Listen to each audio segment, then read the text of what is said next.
Así que, pues bienvenidos. El día de hoy es un día, pues difícil, es un día complejo del calendario hebreo y, pues me tomé la libertad de escoger un tema que es muy complejo y muy importante, que es tratar de entender por qué Dios hizo y creó al mal.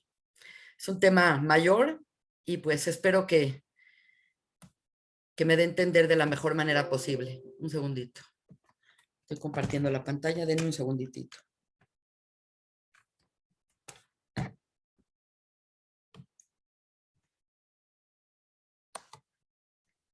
Esta plática tiene el nombre de Tragedia, Ocultamientos y Esperanza. Así que vamos a empezar. El día de hoy, que es el día 9 de Av, es el día 9 de la luna de Leo. Es un día que han pasado todo tipo de desgracias en el pueblo de Israel y nos llama mucho la atención cuán malo puede ser este día. Quiere decir, es el día que conmemora la destrucción del primer templo por los babilonios, del segundo templo por los romanos. La expulsión de los judíos de España sucedió exactamente el último día que podían estar en España. Fue en 1942, también un Tisha B'Av. Desgraciadamente, las cruzadas que fueron para el pueblo de Israel una pesadilla, las comenzó Urbano II, también en el día de Tisha B'Av. Y por otro lado, pues la Primera Guerra Mundial se deriva en Tisha B'Av y la inauguración del campo de muerte terrible llamado Treblinka también sucede en este terrible día. Entonces, pues hay muchas cosas contemporáneas, antiguas, que no puede ser una coincidencia que este día sea un día con tantas calamidades.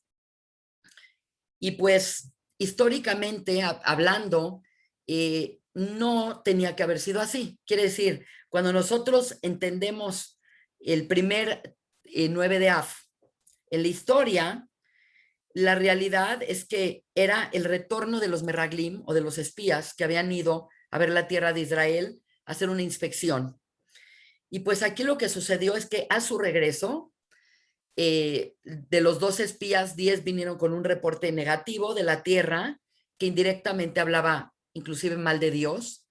Y por lo tanto, dijo Dios, lloraron con gratuidad, no había motivo. Y pues ese día se va a quedar como un día de expiación de cosas malas que hace el hombre. Entonces, realmente, pues cuando vemos todas estas calamidades, no podemos dejar de preguntarnos que acaso hay un día de duelo. Y lo más interesante de todo es que en la Gemara, que es el Talmud, nos dicen que el 9 de Av es considerado un Moed. Para que entiendan que es un Moed, Pesaj es un Moed, Sukkot es un Moed. Entonces, ¿cómo es posible que hay un calendario de luto? Tal cual es un día de calendario de luto. Y realmente cuesta mucho trabajo entender, pero tenemos que tomar en cuenta que pues el tiempo genera portales de energía y el portal de energía del 9 de Av es un portal muy poderoso. Es un portal muy poderoso y lo que vamos a entender es que cuando hay mucho potencial para un lado, también hay mucho potencial para el otro lado. Quiere decir, si no hubiera habido el reporte negativo de los espías y hubieran llegado los espías con un buen reporte y la gente hubiera sido un día de júbilo, hubiera sido un día de qué maravilla la tierra que estamos a punto de entrar. Pero desgraciadamente el hombre hizo que este día, que es energía intensa, que es precisamente en el momento que hay más luz en la atmósfera, que hay más luz, se convirtiera de ser un día de la Geulá y de la redención máxima, se convirtió de pronto en un día de penurias, ocultamientos y cosas trágicas.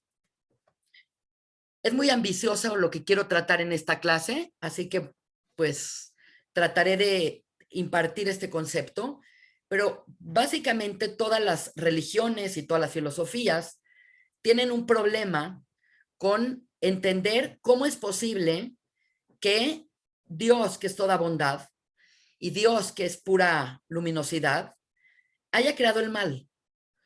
El problema de la existencia del mal es una rama muy importante de la teología y de la filosofía, y se dice la teodesia.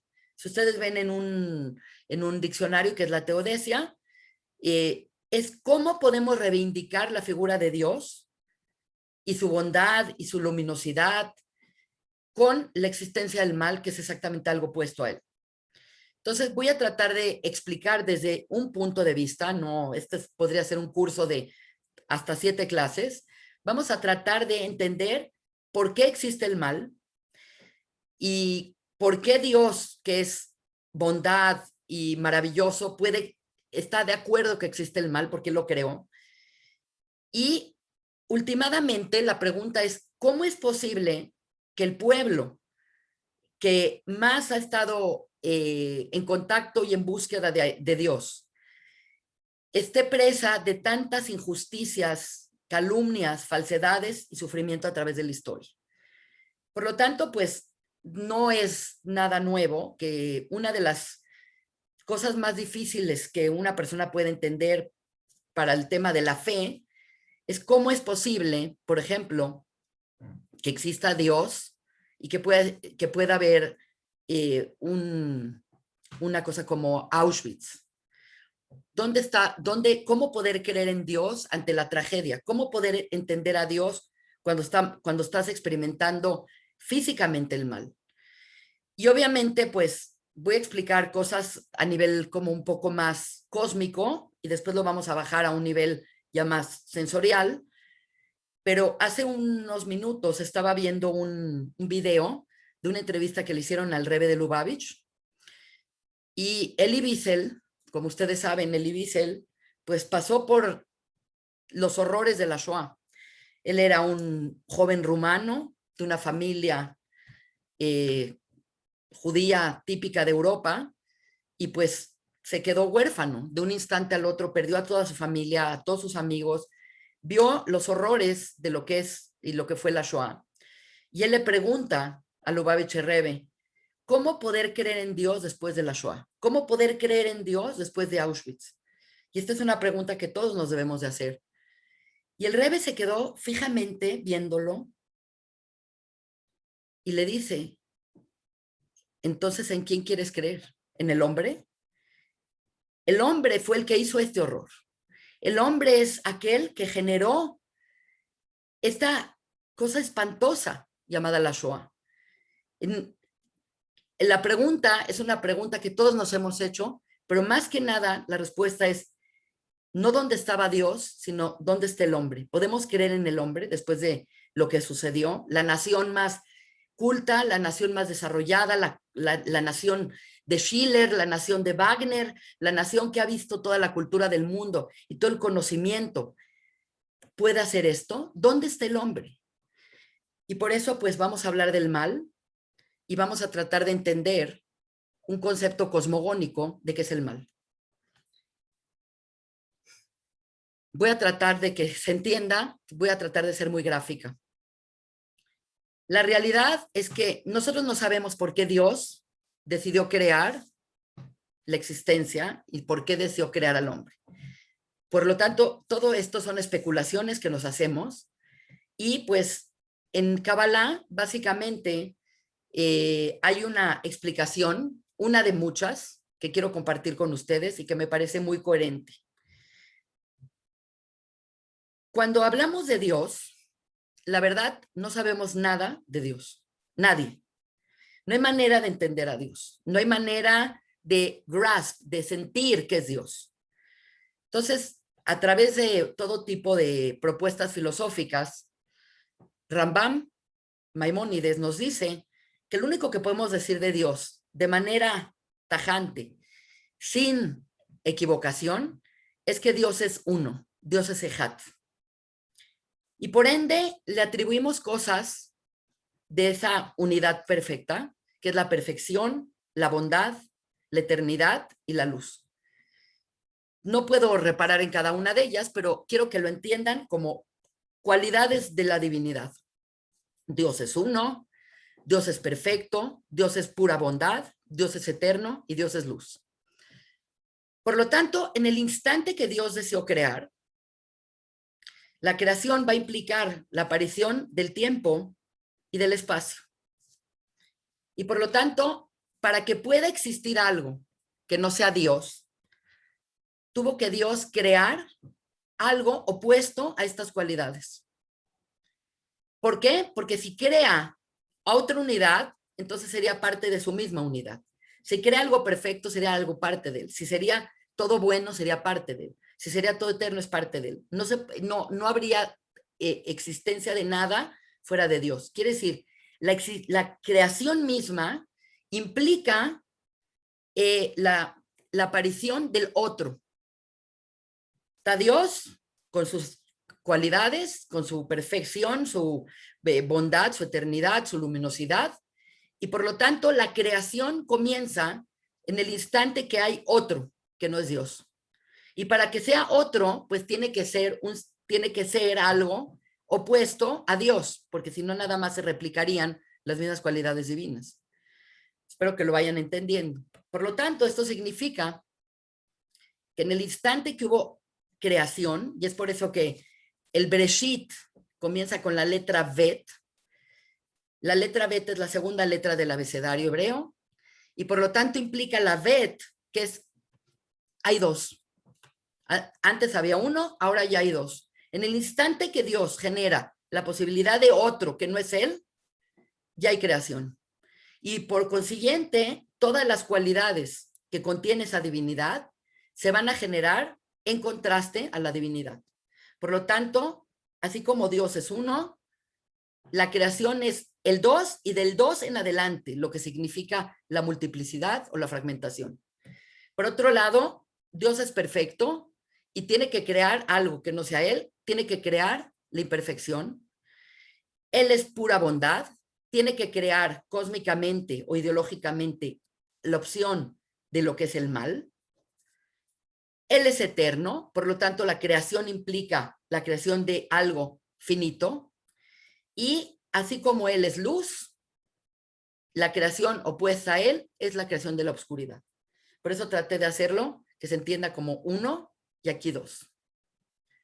Los grandes cabalistas principalmente nos expresan que la generación del otro implica la generación del género en general.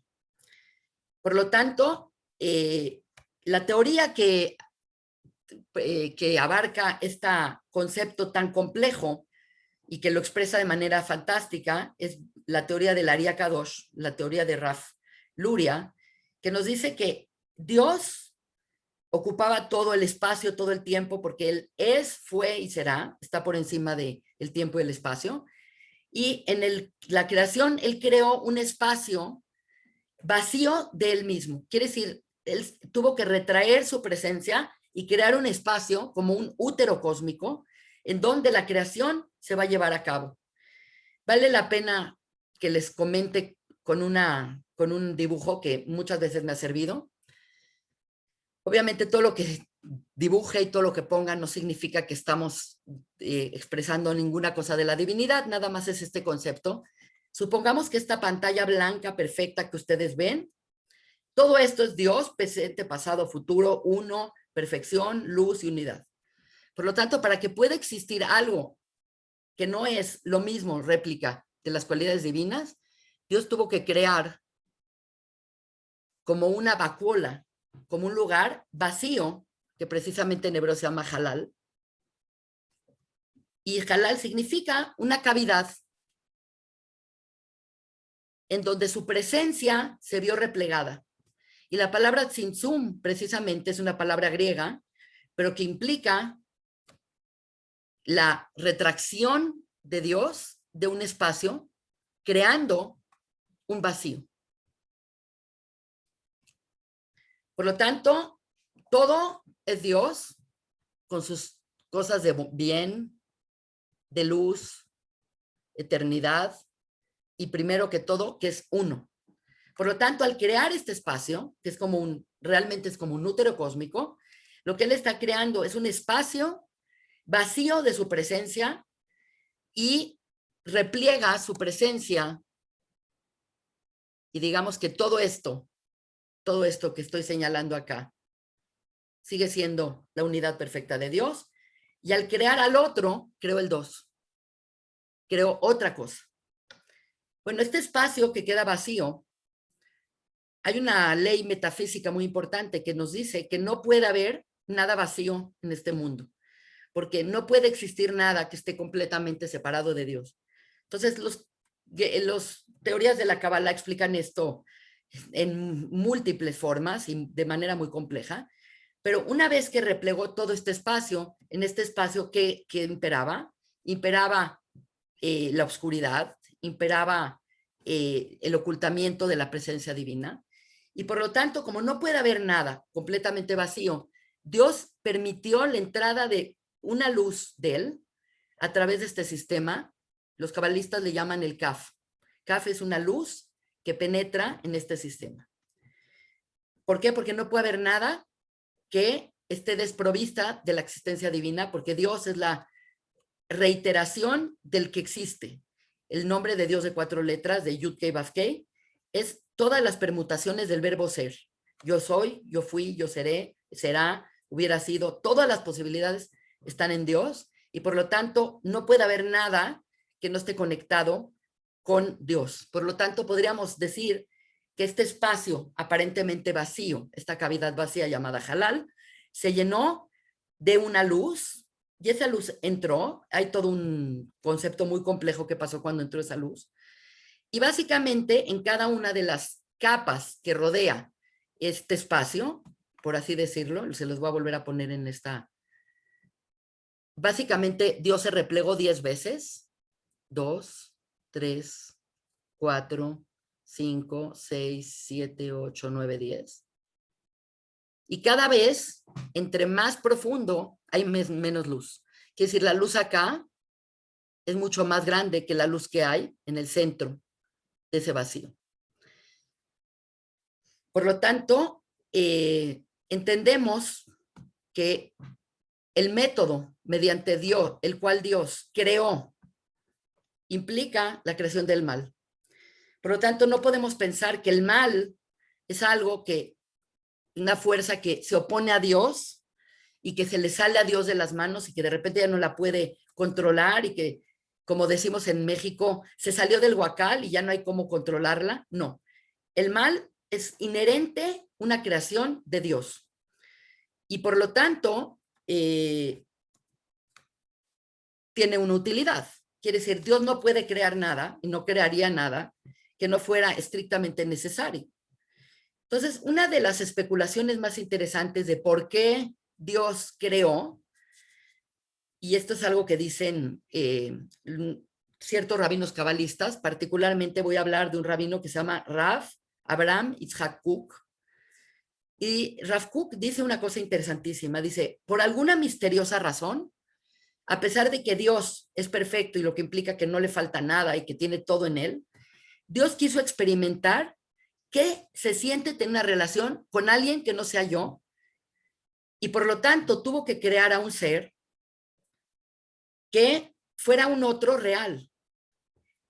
Quiere decir, si tú ves la relación que tiene Dios con los ángeles, que tiene Dios con los animales, que tiene Dios con los planetas, es una relación que los creó y los dejó como son y tienen una función, y no hay nada en el mundo que no tenga una función para la divinidad. Pero la ultimada motivo por el que Dios decidió crear es crear un ser que tenga imagen y semejanzas con él y que tenga la posibilidad de tener libremente una relación con el creador. Y para que la tuviera la posibilidad libre, pues tiene que crear el libre albedrío. Quiere decir, si todo lo que tú escoges está bien, entonces no hay libertad. Libertad es la posibilidad de escoger A o escoger B. En este caso, Dios creó todo el sistema y implementó todas estas fuerzas del mal cosmogónico con la finalidad de crear la opción de conexión con Dios o no conexión con Dios. Quiero tener una relación con Dios o no quiero tener una relación con Dios. Y la realidad es que para que el libre albedrío se presentara de manera perfecta, tenía que haber creado Dios algo que sea tan evidente que te puedas tener evidencias tanto de que existe o de que no existe, que quieres tener una relación con él o no quieres tener una relación con él. Por lo tanto, podríamos resumir esto como que Dios creó toda la creación con la finalidad de darle a un ser, que en este caso el ser es Adán, como una forma genérica del ser humano, darle a Adán la posibilidad de poder tener una relación con Dios. Y puedes tenerla y puedes no tenerla. Ahora, la realidad es que cuando fue entrando la luz en esta cascada de mundos, en esta cascada de ocultamientos, como dijimos, en la periferia la luz es más evidente.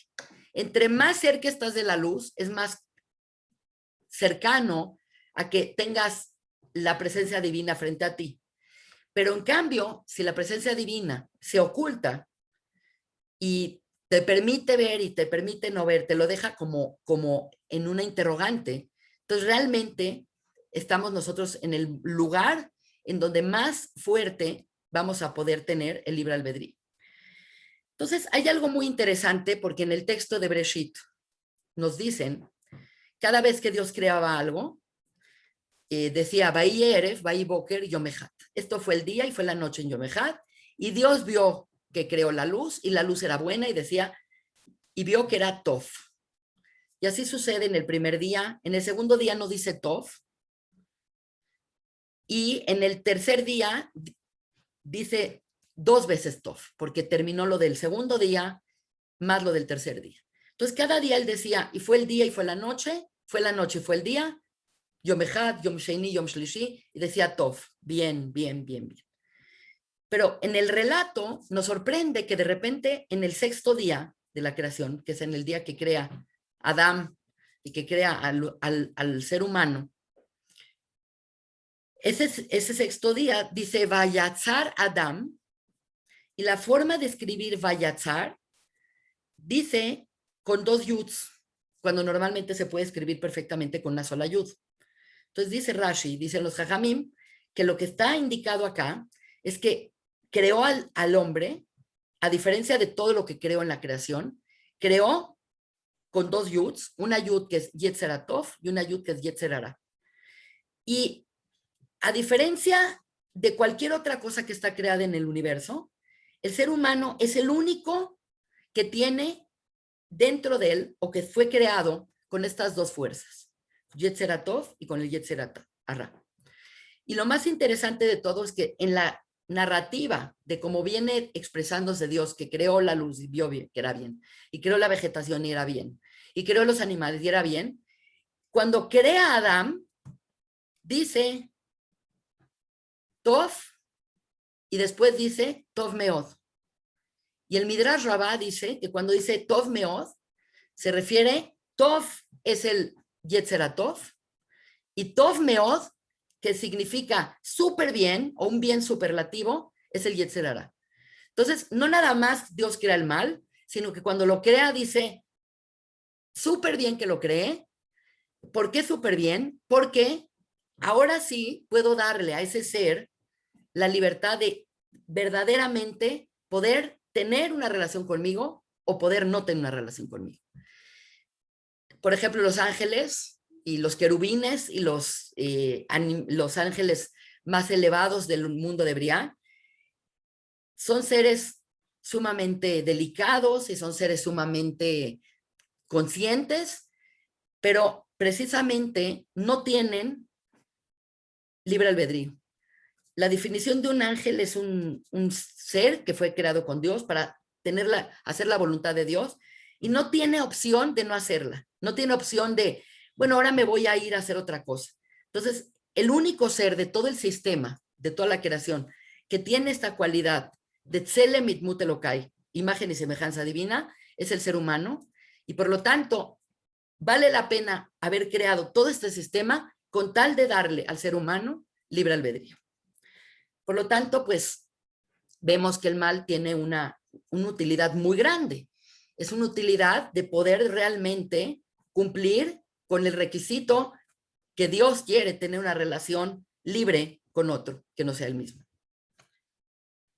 Por lo tanto, en términos cósmicos, este es el mecanismo por el cual Dios crea, lo vi como una imagen, pero crea el Yetzer Tov, es esa voz de conéctate, haz el bien, acá, y tienes el Yetzer Hara, que es esa voz de no.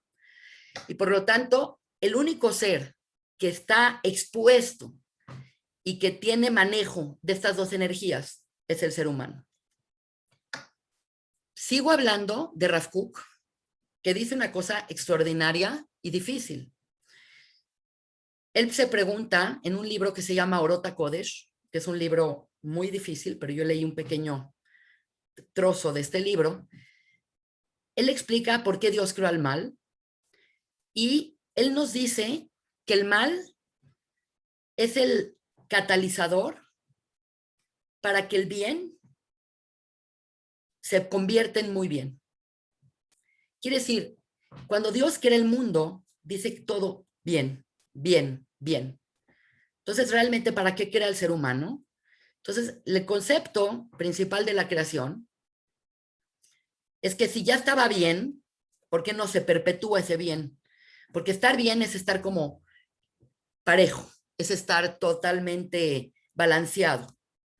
Pero Dios hizo toda la creación para que este ser que tiene libre albedrío pueda experimentar el placer de ser más perfecto. Porque dijimos que la creación es imperfecta por naturaleza. Entonces, realmente, para que el bien se convierta en muy bien, por definición cósmica, tiene que pasar por el mal. Es la única forma de crecer. Es la única forma de desarrollar, etcétera, etcétera. Entonces, no estoy hablando de qué horror es sentir el mal en nuestras vidas y qué terrible es el mal cuando se perpetúa y cuando se lleva a cabo y hay homicidios y enfermedades y hambre y pandemias, pero normalmente no vemos el mal como un estorbo, sino el mal desde el punto de vista cabalístico, y hay muchísimas fuentes para explicar esto, es que Dios creó el mal como ese catalizador o una fuerza de transformación. Quiere decir, era bien, el encuentro con el mal puede ocasionar dos cosas. Uno, que la persona se pierda o que la persona no mejore y se dé por vencida.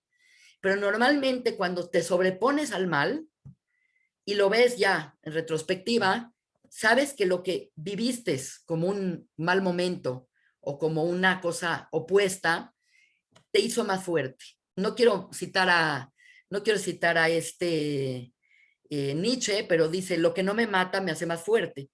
Y en cierta manera, pues tenía razón, porque el mal aparece en nuestras vidas, no necesariamente siempre como una tragedia, es decir, con la dificultad, los inconvenientes, las situaciones que no salen como deseamos, aparecen ahí para que uno se esfuerce y crezca y se mejore. Y finalmente, este mecanismo hace posible que algo que es imperfecto se perfeccione, como es la creación. Por lo tanto, tiene una función sumamente importante porque nada más es a través de el encuentro con el mal que la persona se puede transformar y puede mejorar y puede crecer y sobreponerse a esto. Y cuando se sobrepone, entonces ves al mal y dices, bueno, sí, fue un trago amargo, fue un momento difícil, pero gracias a eso aprecio más la vida, gracias a eso sucedió esto. Entonces, es como una necesidad cósmica la existencia del mal. Entonces, vamos a tratar de definir, según el judaísmo y según la Kabbalah, qué es bien y qué es mal. Básicamente, si Dios es bien, Dios es perfecta bondad, quiere decir que en el mundo espiritual, entre más te pareces algo, estás más cerca de eso. En el mundo físico, tú tienes que acercarte a un objeto para estar cerca de él. Pero la persona, ¿cómo se puede acercar a algo que no es físico? Y sabemos que Dios no tiene guf, no tiene fisicalidad, no tiene nada. Entonces, realmente la única forma de acercarse a Dios en cierta manera es lo que se llama imitando sus cualidades. Imitando sus cualidades es lo que en latín se llama el imatio Dei, que significa, así como Dios es misericordioso, tú sé misericordioso. Así como Dios es bueno, tú sé bueno. Así como Dios es verdadero, tú sé verdadero. Así como Dios es compartido, tú sé compartido. Y realmente no es que nos tenemos que romper la cabeza cuáles son las cualidades de Dios, porque las cualidades de Dios están contenidas en la Torá y el mismo Moshe Rabbeinu las tiene escritas para nosotros, y es estas 13 atributos de Rahamim que decimos con tanta frecuencia en el día de Yom Kippur, que decimos Hashem, Hashem, Dios, Dios, El Hanun, Berrahum, Erejapaim, Raf Bejeset Bemet. Quiere decir, estamos diciendo sus cualidades, no nada más para reconocer sus cualidades, sino precisamente el concepto de decir Hashem, Hashem, implica que lo que estamos tratando de lograr con meditar o decir estas cualidades es que él tiene estos 13 atributos y decimos Hashem, este es el nombre 4 letras que decimos Hashem, y volvemos a decir Hashem, y lo repetimos tantas veces, Hashem, Hashem, el Rahum, Behanun y el Hapaim. ¿Por qué lo repetimos? Que él no sabe cuáles son sus cualidades. Es para nosotros, es para que nosotros sepamos que la única forma de estar cerca de Dios es teniendo estos mismos atributos que él tiene. Él es bueno, misericordioso, verdadero, lento en ira, etcétera, etcétera. Entonces lo decimos con la finalidad de lograr en nosotros una emulación divina. El concepto de la emulación divina es hacer aquellos actos que te hacen parecer a ese ser. Y obviamente, una de las cosas más importantes para acercarse a Dios, que ahorita vamos a hablar, creo que en la siguiente, muy pronto vamos a hablar de eso, es que Dios es uno y Adán, cuando fue creado, también era uno. Quiere decir, cuando oyes la narrativa bíblica y ves a Adán y ves a Dios que están hablando y se están comunicando, y ahora es esto, y ahora es el otro, ahora ponle nombre a los animales, había una relación íntima entre uno y otro. Después de que Adán come del Etzadat y se separa o no hace la voluntad divina no hace la emulación divina y se desplaza, Adán se fragmenta. La cuestión con Adán, dice la Kabbalah, es que Adán en el mundo de edénico, que es el Olam Yetzirah, es la relación de uno a uno. Dios y Adán, Dios y Adán. Entonces hay una comunicación perfecta. El problema es que después de haber comido del Etzadat, el hombre se disloca de este sistema, y al dislocarse de este sistema entra en otro mundo, que será la consecuencia, entra en otro mundo, pero ya no entra como un Adán. El problema, y cuentan particularmente la Kabbalah, que el problema es que cuando Adán deja el mundo de Yetzirah, que es la realidad edénica, deja de ser una unidad para fragmentarse en cientos de miles de chispas. Por lo tanto, lo que era en el Olam Yetzirah uno, en este mundo son todas estas almas que juntas todas pueden formar Adán. Por lo tanto, una definición correcta del bien es copiar los atributos de Dios y todo lo que es unificado, y que es principalmente el estado de conexión. Quiere decir, el bien es estar conectado a la fuente del bien. La fuente del bien es Dios. Entonces, ¿cómo te conectas? Te conectas haciendo las acciones o dejando de hacer acciones que te desconecten. Evidentemente, el contraparte de esto es la desconexión, que es la definición del mal.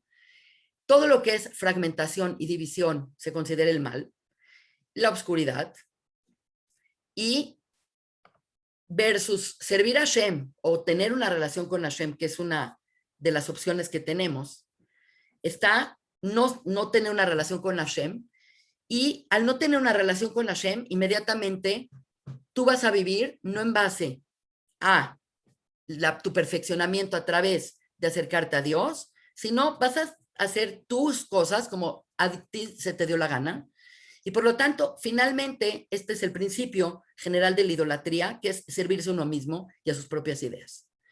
Entonces, básicamente podríamos decir que estamos ante esta realidad y que el único ser que es sensible a esta realidad es el ser humano, porque es el único ser que tiene estas cualidades de divinidad y tenemos libre albedrío. La cuestión que es muy difícil de entender, pero es muy importante mencionar, es que originalmente el hombre fue creado en un estado más cercano a Dios. La realidad edénica, el Edén siempre pensamos que está en este mundo, pero el Edén no está en este mundo. En el mundo del Edén, en el Gan Eden, se considera que es el mundo de Yetzirah. Arriba del mundo de Yetzirah está el mundo de Briah, arriba de Briah está el mundo de Atzilut, y arriba está el mundo de Olam HaKadmon. Y arriba de todo está la luz infinita de Hashem, el Or Ein Sof. Entonces, realmente cuando nosotros vemos cómo se estructuran los mundos es como una caída de la energía, donde arriba hay mucha luz y va cayendo la luz y va entrando la oscuridad y va cayendo y va cayendo, cada vez es más fuerte. Y originalmente el ser humano tenía que vivir, o estaba diseñado para vivir en el Olam Yetzirah, en el mundo edénico, donde era muy evidente tener una relación con Dios. La única situación es que para darle al hombre verdaderamente su potencial y su libre albedrío, pues Dios tenía que crear algo que fuera esto sí y esto no. Entonces es muy interesante porque en la narrativa dice, Mikol Etzadat, Mikol Etzagan Tojal, de todos los árboles que hay en el jardín come. Es decir, la primera cosa que le dijo Dios a Adán es come de todo. Es decir, estas son la parte positiva, come de todo. Pero, ahí viene el libre albedrío, del árbol, del Etzadat Tov Berra, no comas, y ahí estaba su prueba, porque el día que comas, vas a tener que abandonar este lugar edénico, porque acá es eterno. Aquí la vida es eterna. Parte de lo que es el Edén en hebreo, en arameo, es Edna, que significa tiempo, el jardín del tiempo. Y por lo tanto, el día que comas motamut, morir morirás, que significa que vas a entrar en una realidad más oscura de la que era acá. Y este es el mundo de Malhut, también conocido como el mundo de Asiá, de acción. Y como decimos, cuando vemos en un shopping center, tú estás aquí, aquí vivimos. La historia de Adán se desarrolla a partir de que entra Adán en esta dimensión llamada el mundo de Malhut. A diferencia de los mundos superiores, donde hay mucha luz, y donde acá hay un poco menos, y acá hay un poco menos, es que acá hay mucho menos. Y el problema es que hay tanto menos que está mita y mita, así como decimos ¿quieres tener algo? Básicamente lo que se refiere es que vivimos en un mundo donde hay fuerzas del bien de igual proporción que las fuerzas del mal. Y no es que hay más mal que bien, todo el tiempo el sistema mismo en el Olam de Malhut, en el mundo de Asiá, es perpetuar este equilibrio perfecto y últimamente es el lugar de mayor libre albedrío del sistema. Porque si estuviéramos en los planos superiores habría tanta luz que no habría duda que existe Dios. Pero en esta realidad hay suficientes pruebas para decir, para mí, seguro que existe, pero también hay suficientes pruebas para pensar que no existe. Y el hecho es que pues hay mucha gente que no cree en Dios. Y cuando alguien no cree en Dios, no importa qué argumento le des, no cree porque no cree. Y tiene gran parte de las cosas por las cuales dice no hay, es porque existe el mal, y porque el mal en este mundo, que es el mundo donde hay la fisicalidad, el mal se siente más fuerte que el bien. No porque sea más mal que bien, sino que el mal en general en este mundo es sensorial, afecta a nuestros sentidos. Y como vivimos en un mundo que conocemos al mundo a través de los sentidos, es nuestra principal fuente de contacto con el mundo, esto lo ves cuando tienes una pesadilla. Cuando tienes una pesadilla, te levantas y dices, es que tal cual vi cómo fue esto y hasta sentí cómo me estaban haciendo. Es totalmente sensorial. Y en cambio, cuando sueñas una cosa magnífica, te levantas y no la puedes ni siquiera retener, porque el bien es mucho más etéreo que el mal que es físico. Y el mal físico es muy doloroso. Por lo tanto, terminamos viviendo en el lugar donde más libre albedrío hay, y es el lugar en donde hay una homeostasis muy particular entre las fuerzas del bien y las fuerzas del mal.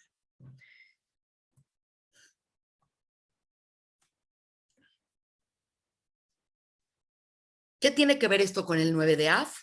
Dijimos que el 9 de Af es un portal energético. Es un portal de energía donde hay una energía muy poderosa. Y la energía poderosa en este mundo, todo lo que es mucho, tiene su contraparte. Puede ser poderosamente buena y por ende tiene un potencial de poderosamente mala. Entonces, lo que podía haber sido el 9 de Af, un día de máxima geulá, de máxima redención, ya llegaron, ya vamos a entrar a la tierra de Israel, ya. Cuando llegaron los meraglim, cuando llegaron los espías que mandó Moshe a explorar la tierra, llegaron con todo un tipo de relato, y que obviamente era un relato donde comenzaron con algo positivo, porque así enganchas a la gente, y dijeron, en efecto, esa tierra es una tierra, como dicen, la tierra prometida, de miel y de leche, es un lugar, en efecto es así. Y de repente dicen la palabra Efes. Efes es pero Efes es cero. Pero Efes quiere decir todo lo que dije al principio, ya lo desvalido con ese comentario que digo, pero hay gigantes, y es una ciudad fortificada, y no vamos a poder con ellos. Nadie les pidió que dijeran su opinión.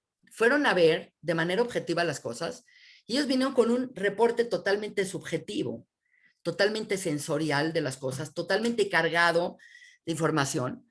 Y la gente oyó este reporte y empezaron a caer en una neurosis de ¿para qué salimos de Egipto? Finalmente en Egipto pues estábamos mal y estábamos esclavizados, pero pues era un lugar seguro. Ahora estamos en el desierto, abandonados, y nos van a llevar a una tierra que los habitantes nos van a matar.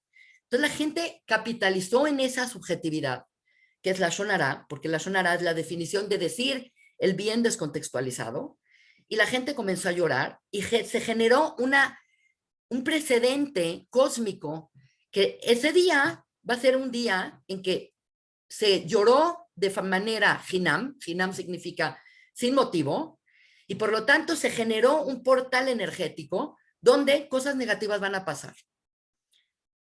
Eh, Obviamente, cuando vemos las historias de por qué se destruyó el primer Betamigdash, por qué se destruyó el Betamigdash, la gente puede decir, bueno, es que, ¿qué fue lo que pasó mal?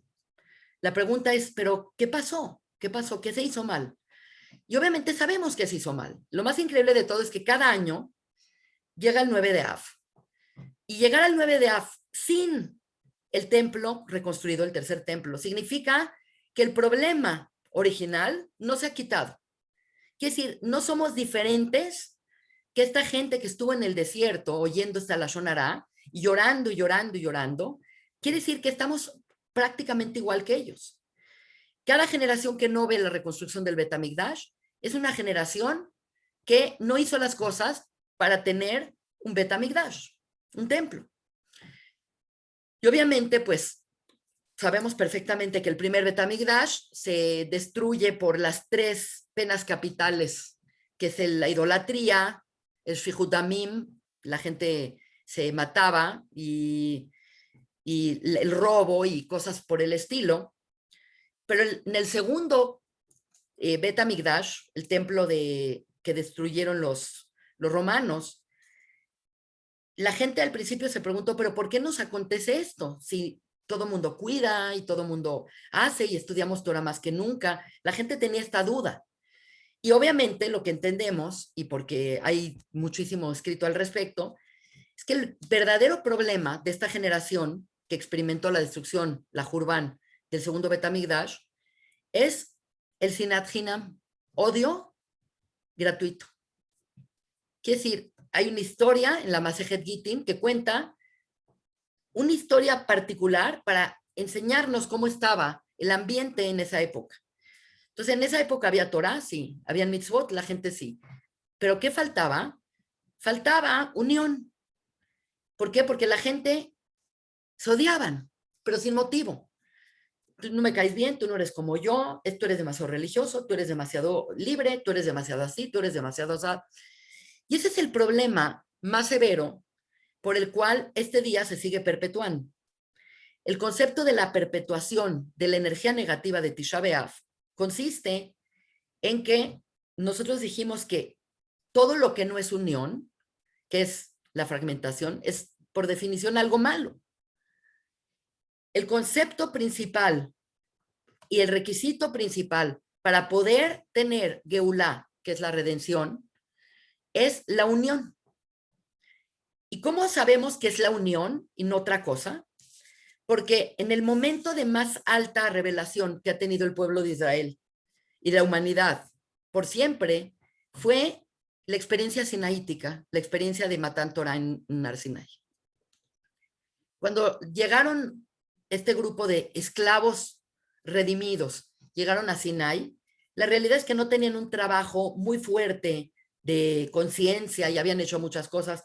Recientemente habían pasado 50 días, es cierto que la energía del hombre ya los había mejorado. Realmente lo que lograron en ese momento en Arsinai, dice en la Torá que estaban que amejat, que lebejat.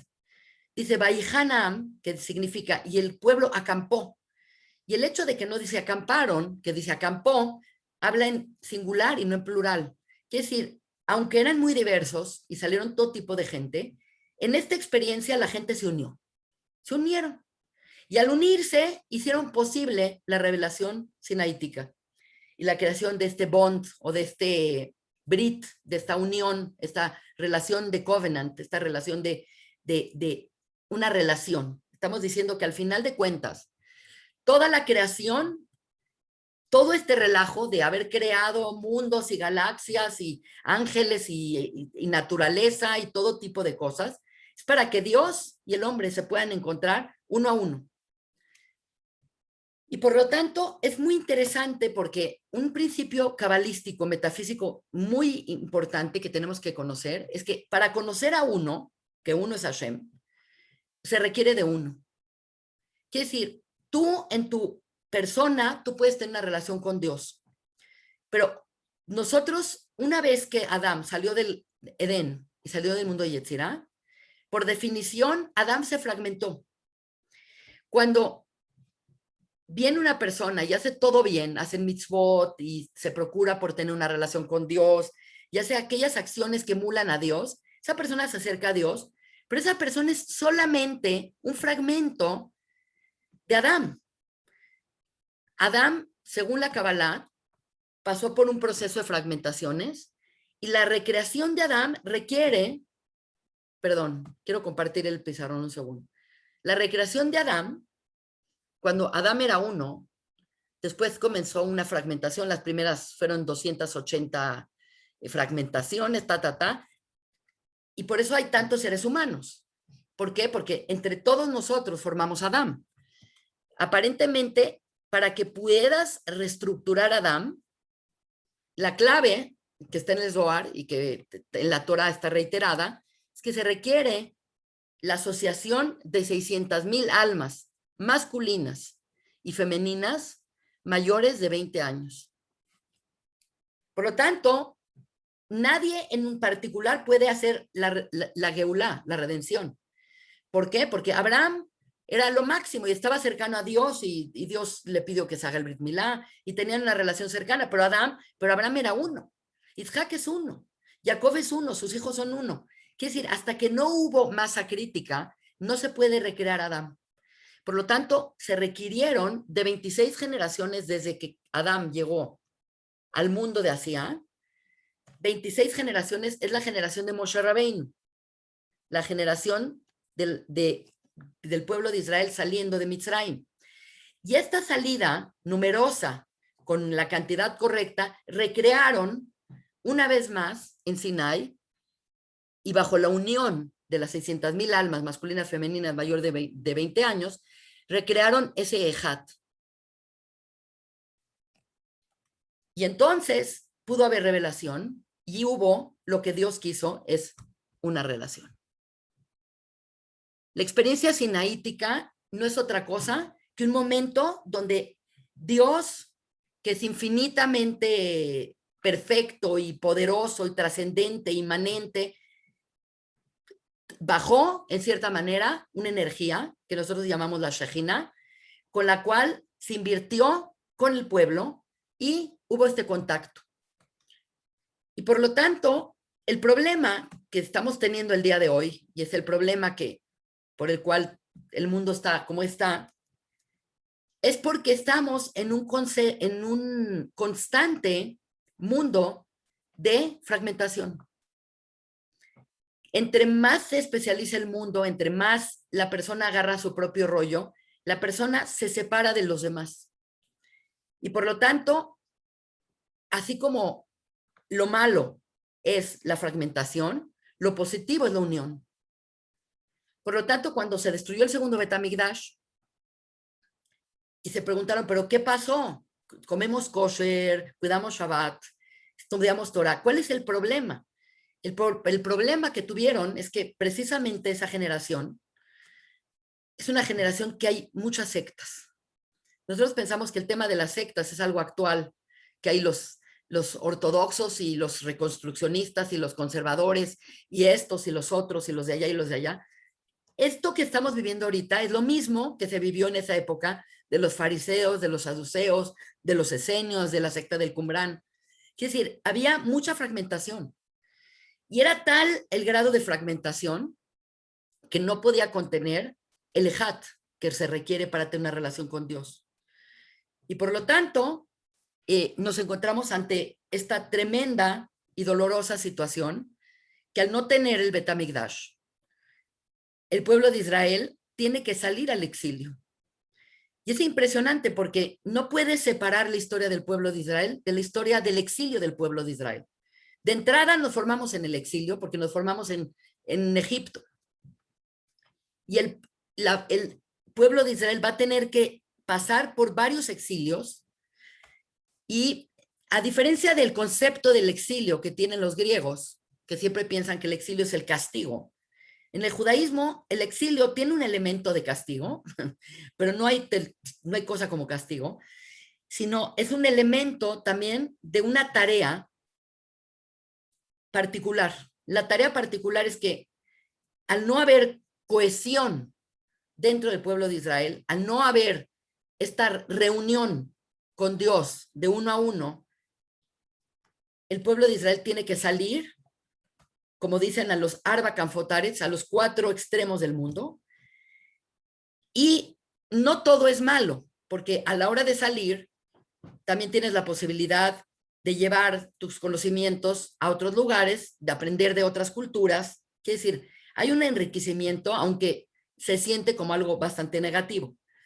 El hecho de que el pueblo de Israel ha pasado por expulsiones, por pogroms, por holocausto, por cruzadas, por cosas así, es porque precisamente está aislado y no tiene una fuerza y se vuelven las minorías de los lugares y es completamente, se vuelve un ser expuesto al exterior. En el sentido bueno de la palabra, puedes aprender, puedes afectar, etcétera, etcétera. Pero en el sentido, la historia del pueblo de Israel desde hace 2000 años es realmente una historia muy difícil. Y básicamente, lo que quiero ahorita contarles es que pareciera que lo que existe en términos de mal es prácticamente como una moneda con 2 caras. Por ejemplo, tenemos el galut, que está escrito, lo puse en hebreo para que vean lo interesante que es esto. La palabra galut significa exilio, significa no vivir en tu tierra, significa vivir bajo otro tipo de culturas, bajo otro tipo de valores y tener tú que crear tu propio espacio vital, pese a todas las situaciones que pueden ser muy, muy incómodas. Y curiosamente, lo opuesto al galut es la geulá. Lo más interesante de todo es que se escribe bien parecido y suena parecido. ¿Y por qué es parecido? Porque es la otra cara de la moneda. Por otro lado, estás expuesto al enemigo. El enemigo se dice en hebreo oyev. Pero es curioso que los enemigos tienen casi el mismo nombre que el amado, que es Ohav. Y la destrucción misma, que es Jurban, contra la contraparte positiva del Jurban, es Jibur, que es amistad. Entonces tenemos exilio contra redención. El enemigo contra el amado y la destrucción versus tu amigo, la amistad. Todo esto que venimos trabajando del mal y por qué crearon el mal, ya entendemos que hay un mal a nivel cósmico, que es un mal conceptual. Pero acá tenemos que entender que tristemente el único ser sensible a este mal es el ser humano. Y por lo tanto, es el ser humano el que tiene en sus manos darle fuerza al mal o darle fuerza al bien. Ahora, el mal y el bien no están peleándose constantemente a nivel cósmico. Nada más sucede cuando una persona tiene esta existencia física en Malhut, en donde las cosas se vuelven limitadas. Por lo tanto, la contraparte de la destrucción del Jurban y del exilio y de la diáspora y de toda esta fragmentación no es otra cosa que lo opuesto a esto, que es Ohev, amar. La rectificación de la emoción más importante que tiene el hombre es el amor. Y básicamente lo que tenemos que hacer y lo que tenemos que entender es que no es dónde está Dios cuando pasa algo malo, dónde está el hombre cuando pasa algo malo. Entonces, esto nos va a llevar a entender un concepto muy importante porque como llevamos 2000 años sin templo, sin Bet Hamikdash, tenemos 2000 años sin tener un lugar. No es que extrañamos el edificio, puede ser, hay edificios mucho más lindos que lo que era el templo. No es que extrañamos ese espacio. Lo que extrañamos es que era un espacio en donde la presencia divina se sentía. Era un espacio de conexión. Prácticamente todo, desde el final del libro de Éxodo y todo el libro de Vayikra, se dedica a que el hombre quiere crear un espacio para sentir la presencia divina. ¿Y qué es lo que es el concepto del Mishkan? Mishkan es la zona, es como el templo portátil que iba en el desierto, y el Migdash es fijo, pero digamos que es el mismo concepto. ¿Y qué era este concepto? ¿De dónde sale el concepto de hacer un lugar para que habite Dios? De una cosa, de un pasuk de la Torah que dice, Dios quiere vivir con nosotros, quiere tener una relación con nosotros. Esa palabra dice, Beshahanti Betoham. Quiero vivir dentro de ustedes. Quiero vivir con ustedes. Y la palabra Shahanti viene de la palabra Shejina. ¿Qué es la Shejina? Shejina es, curiosamente, es un término femenino para designar a Dios como la parte inmanente de Dios, la parte que podemos experimentar en este mundo de Dios. Entonces, es muy interesante, a mis alumnos les expliqué muy bien esto, pero vale la pena mencionar que Dios creando el mundo explicamos que es la teoría del Tzimtzum, que es que Dios contrae, se queda, crea un espacio, hace un espacio vacío de su presencia para darle lugar a la creación y en particular al hombre. Quiere decir, todo el concepto del Tzimtzum es que Dios repliega su presencia para crear esta vacuola cósmica o esta vacuola o útero cósmico, en donde va a dar cabida a la creación. Y curiosamente, el hombre tiene el mismo poder porque tenemos las mismas cualidades de Dios aparentemente. Y así como Dios se replegó para crear un espacio para nosotros crear este espacio es crear el templo o crear el Mishkan. Y básicamente el Mishkan es la creación de este espacio para la presencia divina. Por lo tanto, la relación del hombre con Dios es que cada uno tiene que ceder un poco de su espacio para que exista este momento de comunión.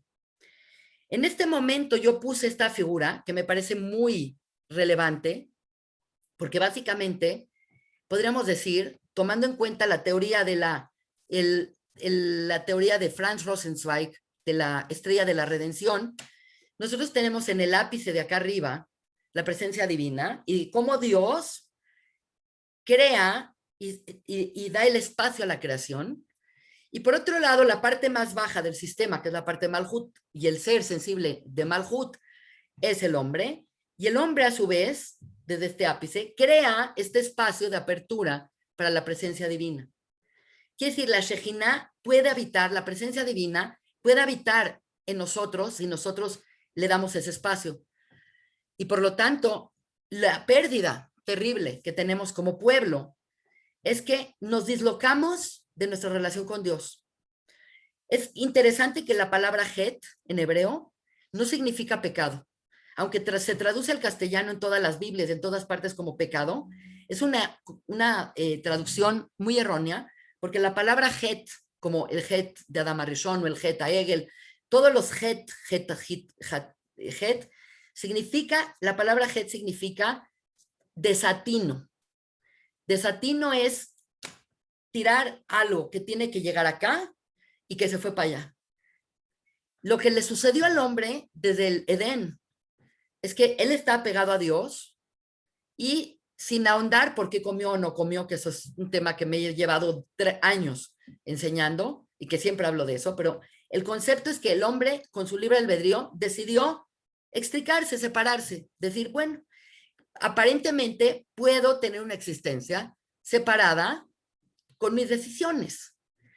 Y cuando pensamos en Adán, normalmente pensamos en estos cuadros del renacimiento de Adán y Eva y la serpiente y todo esto, pero la realidad es que en ese momento Adán, que comió del árbol y que comió a conciencia de que iba a comer y lo que iba a pasar, Adán se separó de esa comunión que tenía con Dios. Quiere decir, era muy sencillo, estoy acá, me conecto acá, pero me voy para acá, pues ya no estoy conectado. Entonces es muy interesante lo que voy a mencionar ahorita, porque precisamente el día de hoy las comunidades leen libros especiales del duelo y uno es la Megilat Eijá. Eijá es Lamentaciones, que lo escribió el profeta Yirmiyahu y Jeremías. Y la palabra Eijá, como pueden ver, se escribe con Aleph, Yud, Haf, Hei.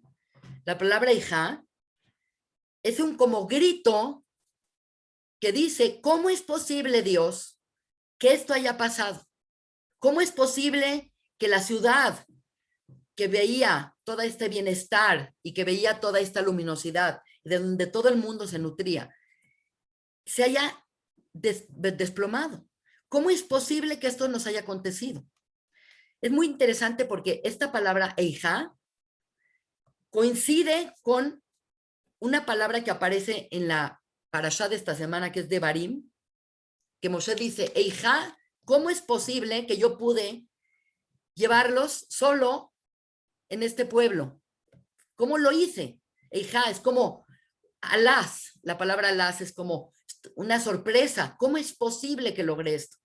Y curiosamente, la Haftará de Shabbat, de la parashá de Barim, es lo que se llama Shabbat Hazón. Y Shabbat Hazón es la visión de Yeshayahu, de Isaías. Y curiosamente, en esta visión, él también dice, Eijá, ¿cómo es posible, Dios? ¿Dónde estás? ¿Por qué pasó esto?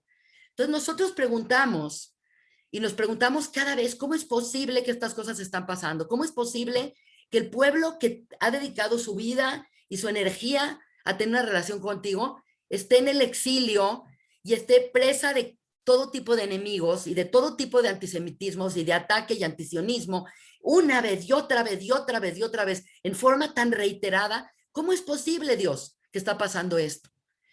Entonces, la respuesta es una respuesta impresionante. La misma palabra Eijá, que se escribe Aleph, Yud, Haf, Hei, aparece mucho antes en la Torá, precisamente en Breshit, en la primera parashá.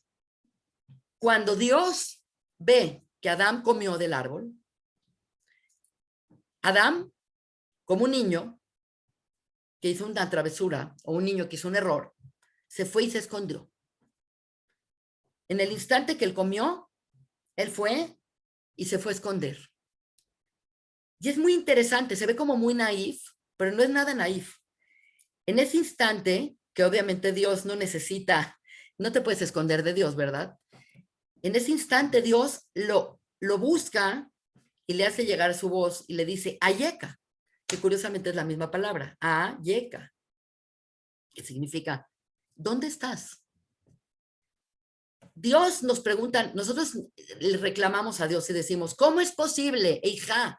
¿Cómo es posible? Le lamento el dolor de que estamos como estamos. Y Dios nos pregunta a nosotros, ¿dónde estás? Entonces la pregunta realmente que tenemos de, hija, ¿cómo es posible? Se contesta con la misma palabra que es ayeka, que significa, ¿dónde estás? ¿Dónde está tu relación? ¿Dónde está tu conciencia? ¿Dónde están tus actos? ¿Dónde estás? ¿En qué momento espiritual estás? ¿Dónde está tu espiritualidad en este momento? Y por lo tanto, creo que esa fue la última. Por lo tanto, esto significa que no tenemos que rompernos la cabeza para entender cuál es el remedio. El remedio a todo este problema, el remedio a que un día sí se haya convertido en un día malo, fue porque el hombre quiso ver lo malo. Quiere decir, Dios creó el mal como esta fuerza para darnos libre albedrío, como esta fuerza. Pero el mal, como no comparte una raíz espiritual con el creador, sino es más bien la ausencia del creador, el mal es una fuerza que en cierta manera es autodestructiva. No en cierta manera, 100% es autodestructiva, porque el mal está ahí para hacerte caer. El mal está ahí para echar a perder las cosas. El mal está ahí para que no haya unión. Y el problema es que cuando gana el mal, se acaba el mal. Porque el mal no se nutre de los espacios espirituales luminosos del sistema, sino el mal se nutre de nosotros, como un virus, que es una partícula inerte que está ahí polulando y que busca un huésped con quien pescarse y vive a través del huésped y se replica a través del huésped. Entonces, realmente el ser que le da cabida al mal y que le da el alimento al mal y que genera el mal en este mundo únicamente es el ser humano. Por lo tanto, trayendo las palabras de Lubavitch Rebbe, no es dónde estaba Dios en Auschwitz, no es dónde estaba Dios en estos problemas. Si no crees en Dios, ¿qué crees? ¿En el hombre? El que hizo todos los problemas es el hombre. Entonces, realmente la pregunta es una pregunta dual, así como nosotros nos preguntamos, hija, ¿cómo es posible que esto pase? Dios nos dice, realmente, Y sí te vemos, sí te vemos. ¿sí me ven? Ah, ok. Sí. Entonces, realmente lo que está diciendo Dios es, ¿dónde estás desde el punto de vista existencial? Nosotros podemos crear un concepto o una ilusión de que podemos existir sin la presencia divina, pero no existe nada en el universo que no esté energizado y conectado con la presencia divina. Entonces, nosotros tenemos la posibilidad de separarnos, de explicarnos y de hacer nuestro propio rollo, pero finalmente sabemos que la forma correcta de reunirnos con él es principalmente a través de la integración, del amor y ir en contra de la fragmentación. Vivimos momentos históricos en donde nunca hemos estado más fragmentados en la historia, en la humanidad en general y el pueblo de Israel en particular. Es impresionante cómo hay tantas sectas y como esta secta no tolera la otra secta y este no esto y este no el otro. Y eso es una enfermedad. La enfermedad es porque si Adán es una estructura formada de 600,000 facetas, podríamos decir que Adán se comporta como una persona.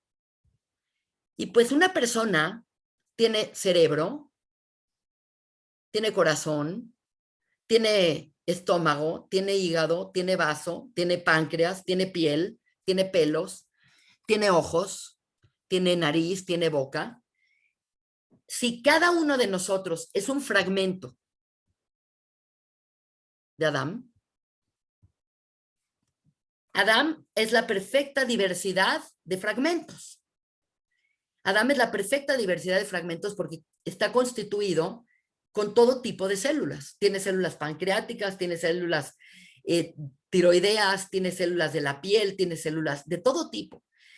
Entonces, la crisis en la que vivimos es que cada uno de estas fracciones piensa que es la única forma de vivir bien, es como él.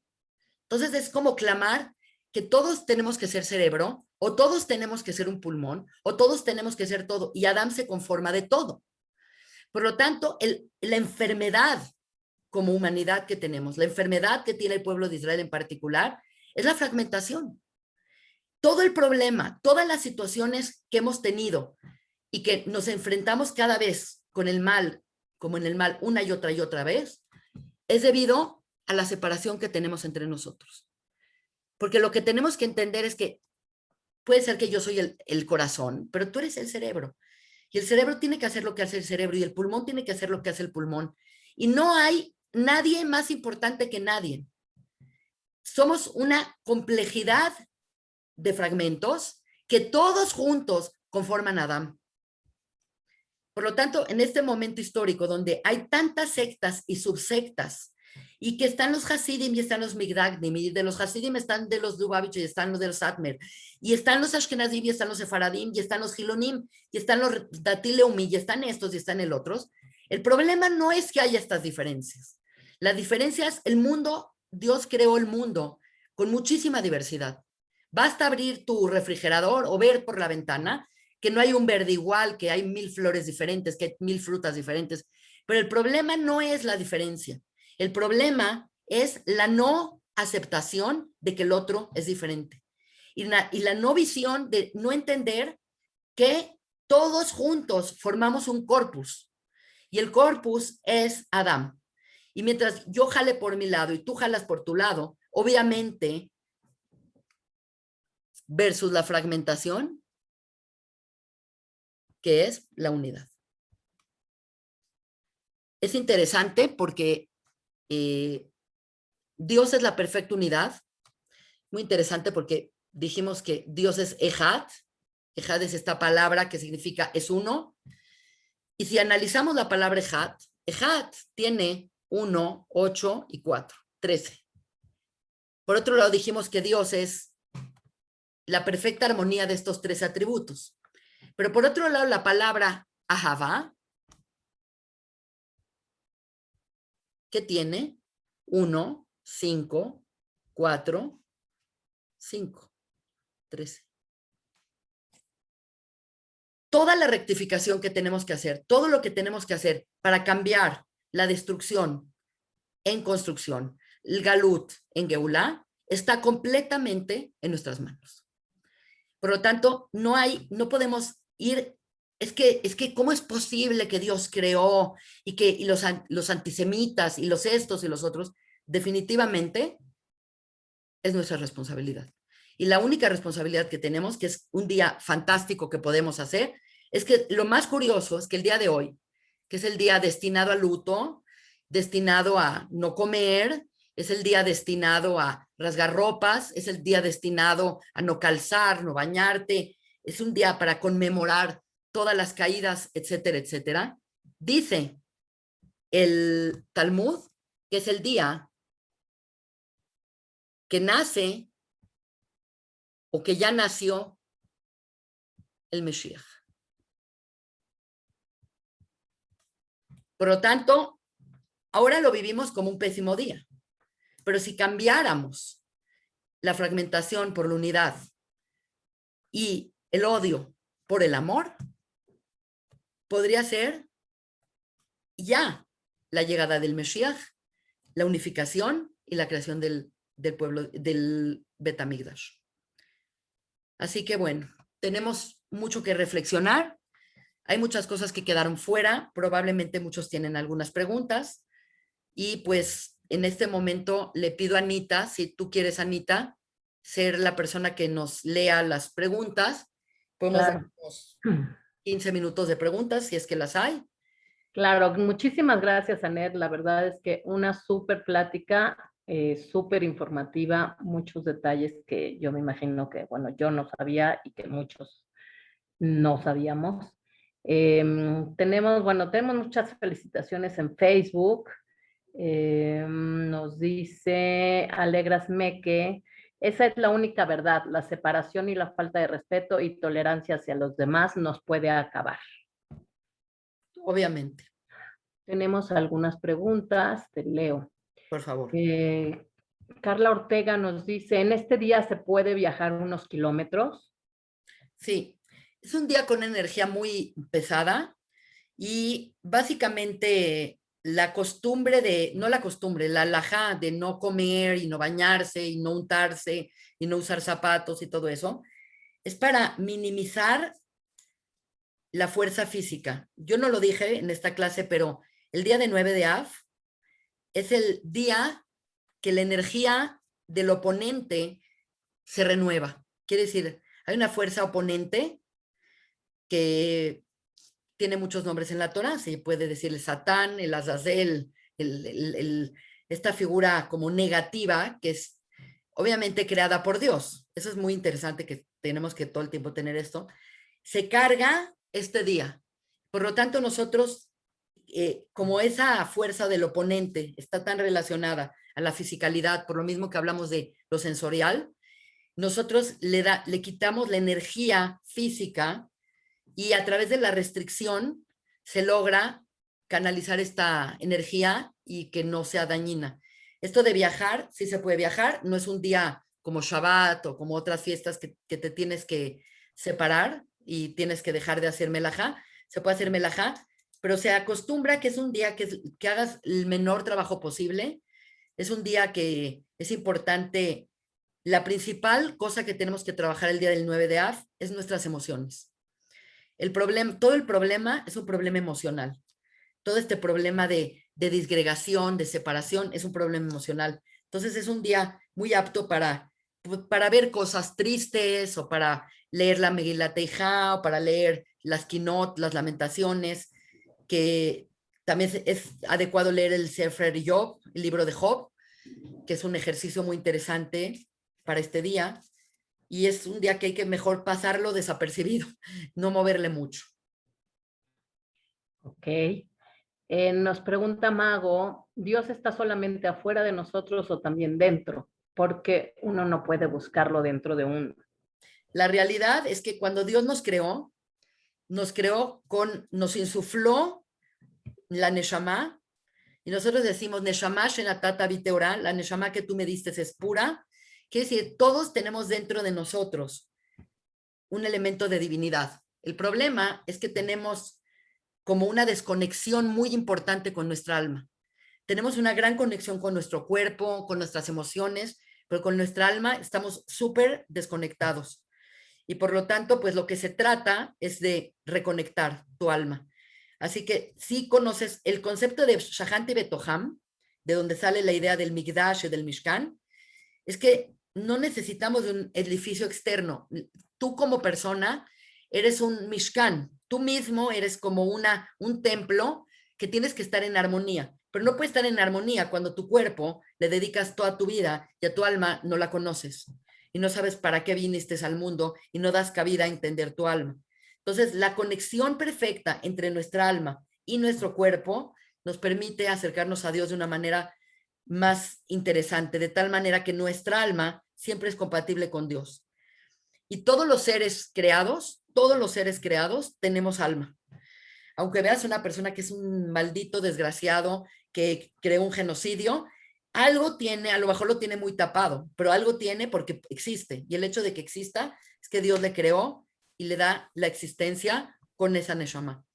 Así que bueno, eso es también un tema muy interesante, que alguna vez daré una clase sobre los enemigos.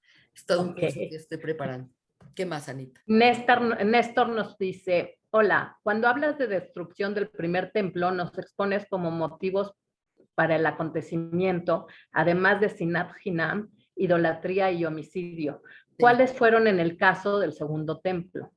No, en el primer templo fueron las 3 pecados cardinales, que es idolatría, que es abodazara, shfichut damim, que es cometer eso, matar a alguien, derramar la sangre, y el tercero es conducta sexual inmoral. El primer templo se destruyó por estos motivos. Aparentemente hubo un reajuste, un rearreglo, se vuelve a crear el segundo templo. El segundo templo no tiene la misma kedusha que el primer templo, era como, no tenía la misma kedusha que el primer templo, pero igual ahí estaba la presencia divina o Shejina en él, y ese se destruye por Sinat Hinam, por odio gratuito.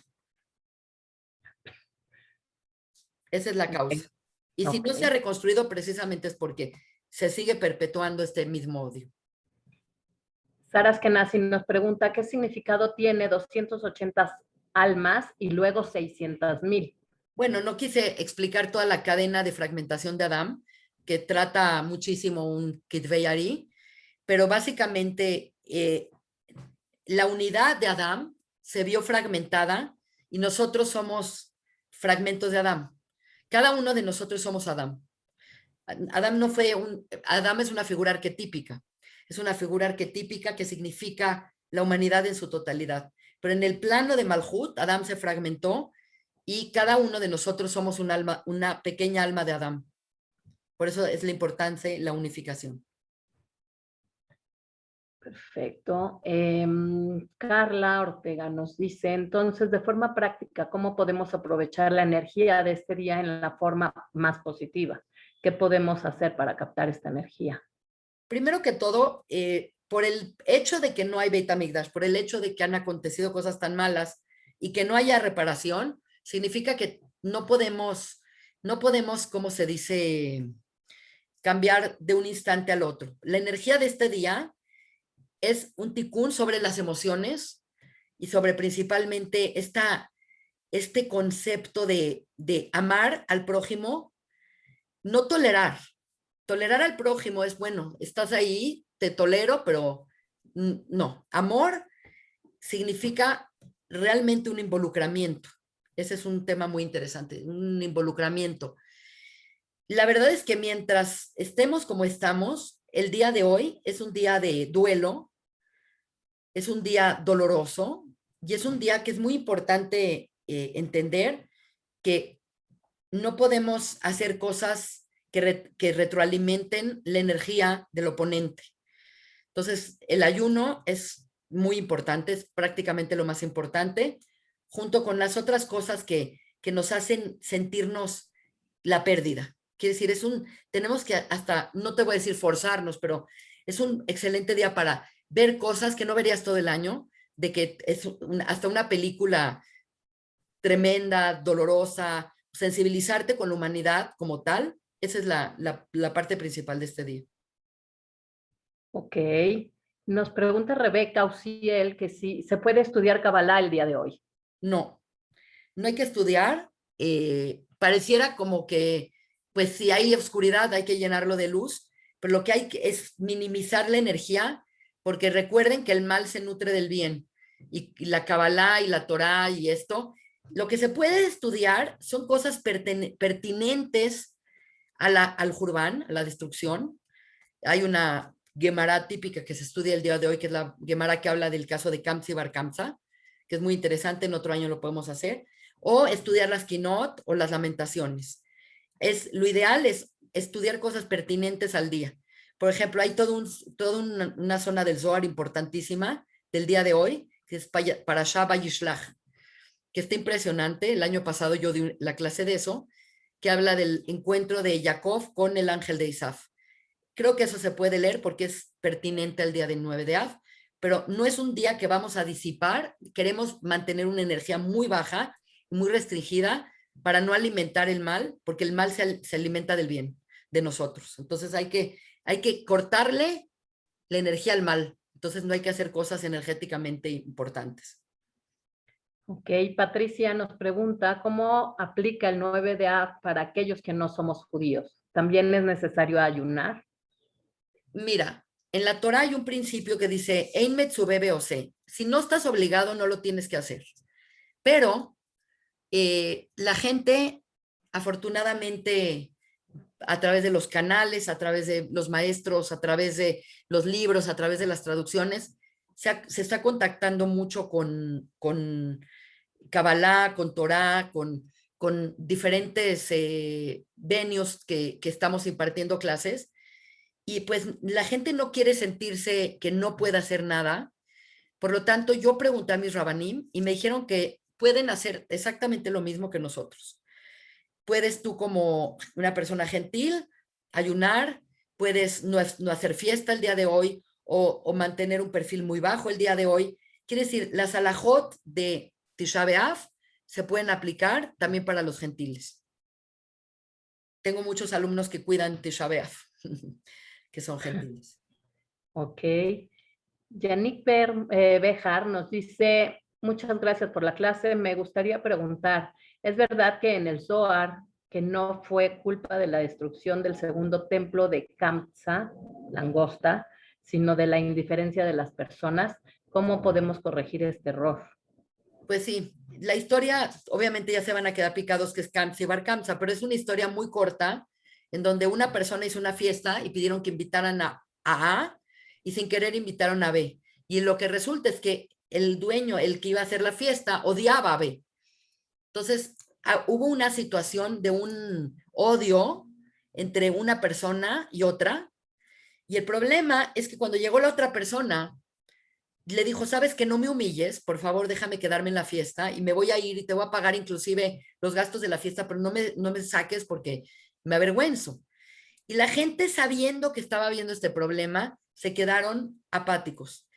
Esta es una muy buena pregunta porque nosotros pensamos que la persona que no hace daño es buena. Mucha gente dice, yo no he hecho daño a nadie, yo soy una persona buena. En judaísmo y en Kabbalah eso es totalmente falso. Vivimos en un mundo que se llama el mundo de Asia. Asia significa el mundo de acción. Aquí el bien y el mal no es teórico. Aquí el bien y el mal es a través de las acciones. ¿Quieres ser bueno? Haz acciones para ser bueno. Y el mal se perpetúa a través de acciones. Es lo que cuenta en este mundo que vivimos. Eso es lo drástico de este mundo.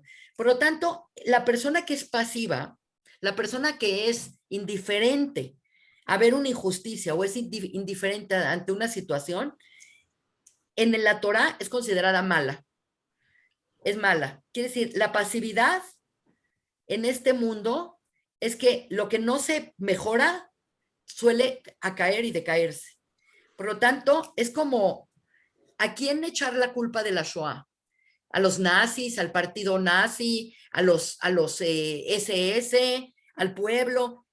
La indiferencia de la gente es lo que hizo que la Shoah se pueda hacer. Entonces, lo que tenemos que entender es que acá no podemos definirnos como buenos si no hacemos el bien. Para definirte como bien, tienes que hacer el bien en una manera activa, en una manera propositiva, que sean acciones. Nada de, desde la comodidad de mi casa, te tiro la buena vibra y a través de la buena vibra soy una buena persona. No existe semejante cosa. ¿Quieres ser bueno? Párate y llévale de comer a los pobres. Darse de acá. Ver que la gente no haga injusticias. Eso es ser bondad. Por lo tanto, tienes toda la razón. La indiferencia es prácticamente la entrada de la pasividad que da cabida a que el mal se desarrolle. Así que bueno, muy buena pregunta. ¿Qué más, mi querida Anita? Gracias. En Facebook, Margarita Cohen nos dice, la profecía habla del final de los días. ¿Ese día se refiere a la llegada del Mesías? ¿Puedes resumirnos cómo será la redención de acuerdo al profeta? La cuestión es que el mismo profeta que ve la destrucción también ve la reconstrucción. Entonces, pues, el día de hoy es un día como que tiene esta energía, precisamente la antítesis del mal y el bien. El mal es personificado por la Nahash, por ejemplo, y el bien es personificado como el Mesías. Y curiosamente Nahash y Mesías tienen la misma gematria. Quiere decir, nosotros vivimos en un mundo de dualidad, pero la verdad es que vivimos en el mundo de dualidad porque quisimos vivir en el mundo de la dualidad. En, en, en el momento que el hombre come de Letzada, de Tobirá, nos sumergimos en la dualidad y vivimos en ella. Entonces, la época mesiánica es una época donde hay mucha más luz y también hay más, se cae en nuestro libre albedrío. Porque en el momento que tú ves la mano de Dios tan clara, obviamente es evidente, ya no tienes el mérito de no haberla, de descubrirla cuando no es tan clara. Entonces, Yemei Meshiach, pues es una época normal. Es una época normal en el sentido de que no sucede nada extraordinariamente distinto a lo que es, pero simplemente la clipa o el oscurecimiento que hay en este mundo se comienza a disipar.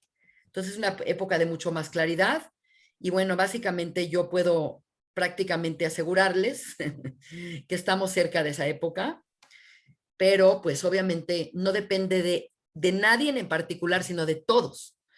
Entonces, esta es una cuestión de recrear una vez más esa energía de Adán, que es a través de la unión y de la no fragmentación. Así que bueno, esa es una respuesta. Y Alberto nos pregunta, ¿la energía en las fiestas que se repite y se debe de reactuar es igual que hoy? ¿También se puede cambiar de polaridad?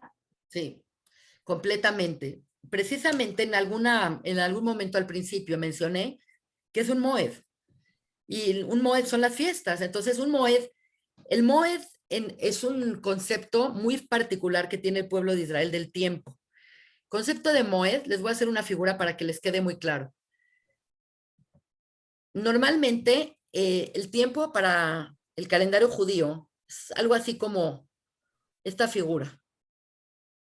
Quiere decir, existen coordenadas que se tocan, pero este se hace cuenta el año 2019.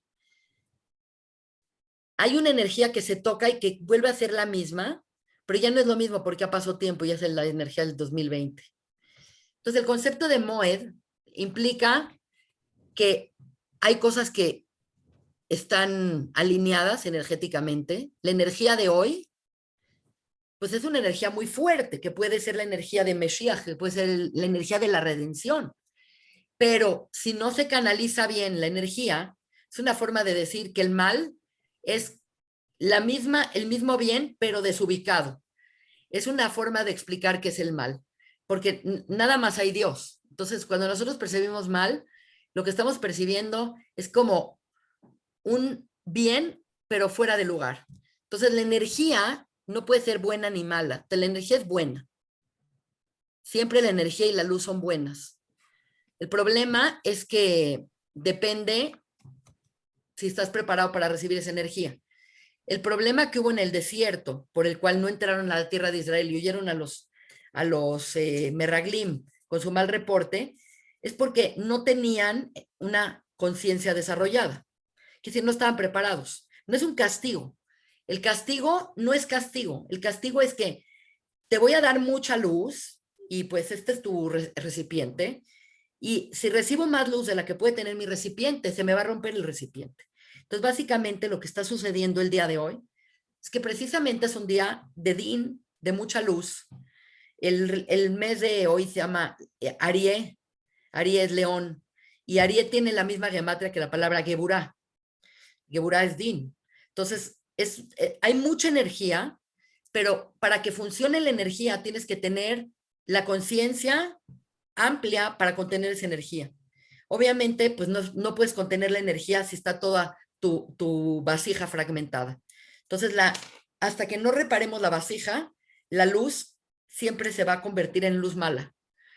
Pero en cambio, si reparamos nuestra vasija y nos unificamos y nos amamos y nos validamos unos a los otros, reforzamos la vasija y entonces esa misma luz que ahorita es destructiva, esa misma luz va a ser de Geulá, de redención, de cosas maravillosas.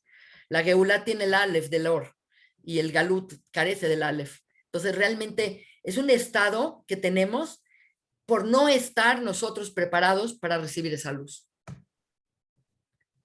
Era para Alberto. Sí, perfecto. Bueno, hay muchísimas felicitaciones, tanto en Facebook como en los comentarios acá, de mucha gente que de verdad dice que eres súper clara, súper explicativa, súper informativa. Muy bien. Muchas gracias. Nos pregunta nada más, última pregunta. Dijiste que ya nació el Mesías. No sabemos, maybe sí. Lo que pasa es que el concepto de Mesías, como pueden ver, va en relación inmediata con las acciones del hombre. Quiere decir, no hay Mesías sin pueblo y no hay pueblo sin Mesías. Quiere decir, se tiene que conjuntar la presencia del líder con la conciencia amplia mínima de 600,000 Neshamot. Entonces, ha habido momentos históricos en donde ya está esa figura, por ejemplo, Moshe podría haber sido Mesías, David Amelech podría haber sido Mesías, pero el problema es que no estaba preparado el pueblo. Entonces, se tiene que conjuntar y coincidir la reparación de Adán en base a una cantidad importante de gente junto con el líder. Y digo que ya pudo haber nacido porque, pues, si viene la Geula en un par de años, a lo mejor el Mesías ahorita es un niño o es un jovencito, o a lo mejor es una persona que está por ahí, no sabemos. Lo que sí sabemos es que nace este mismo día. Y hay dos profecías que dicen que el 9 de Av, es el 9 del Ariel, es cuando se reconstruye el Ariel. Y es curioso, pero el Ariel es el Betamigdash. Entonces, es un día donde vemos que hay un potencial gigante de redención, pero si no estamos preparados, ese potencial gigante se puede volver de destrucción. Así que, pues, quizás ya nació el Mesías, con un poquito de suerte ya nació, y si no ha nacido, espero que nazca pronto, que lo podamos ver en nuestros tiempos. Gracias, Anet, Anita. mil gracias, de verdad, súper interesante. Bueno, las felicitaciones siguen, por supuesto. Tú podrás entrar a Facebook y si hay más preguntas que vayan surgiendo, ahí las puedes contestar en Facebook de la Keile. Asimismo, le recordamos a toda la gente que nos está viendo que esta plática queda grabada, la pueden ver en YouTube o en Facebook de la Keile para que recuerden datos o si quieren volver a escucharla. Y tenemos varias personas nos preguntan, Anet, que si podrías dar tus datos o en dónde se pueden meter a tus clases. Pues fíjate que tengo muchas clases y lo mejor es que me contacten por medio de un correo electrónico que tengo especial para esto, porque tenemos, por ejemplo, este espacio es el espacio de la, ¿cómo se llama? De la sinagoga Justo Sierra, que todos los domingos llevo dando clases a tanta gente. Tengo un grupo muy bonito. Espero que se vea bien. Cábala hoy, todo es en minúsculas, pero lo escribo así para que, @gmail.com. Ay, fíjate que creo que se llama Hoy Cábala, perdón. La página Hoy Cábala @gmail.com para que todos sepan, todo con minúscula. Cualquier persona que me escribe a este mail, no a este, perdón, hoycabala@gmail.com, va a recibir una respuesta mía eventualmente, a todo el mundo le contesto. Así perfecto.